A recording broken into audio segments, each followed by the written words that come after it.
அப்ப நான் சொல்ல வந்தேன் என்றால் இந்த சட்ட பாரம்பரியம் என்று சொல்றது மிகவும் விரிந்த ஒரு பாரம்பரியம்.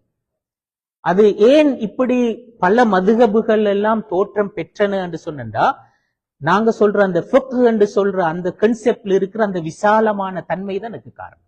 ஷரியா என்று சொல்றதுல யாரும் அங்க மாற்றங்கள் செய்யவோ அங்க கையடிக்கவோ யாரும் உட்படல. அதை விளங்கிக் கொள்கின்ற மனித அறிவு இருக்கிறதுவே, அதுதான் ஃபிக்ஹ். அங்க ஒரு பரந்த சுதந்திரம் இருந்தது.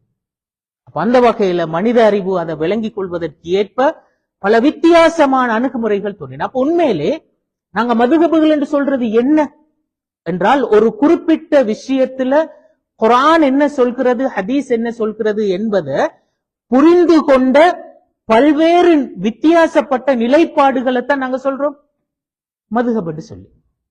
அதுல இமாம் மாலிக் ஒரு விஷயத்தை ஒரு மாதிரி விளங்கி கொண்டார், இமாம் அபு ஹனீஃபா இன்னொரு மாதிரி விளங்கி கொண்டார், இமாம் ஷாஃபி வேறொரு மாதிரி விளங்கி கொண்டார், இமாம் அஹ்மது பின் ஹம்பல் இன்னொரு மாதிரி விளங்கி கொண்டார், இமாம் தாவூத் லாஹிரி வேறொரு மாதிரி விளங்கி கொண்டார்.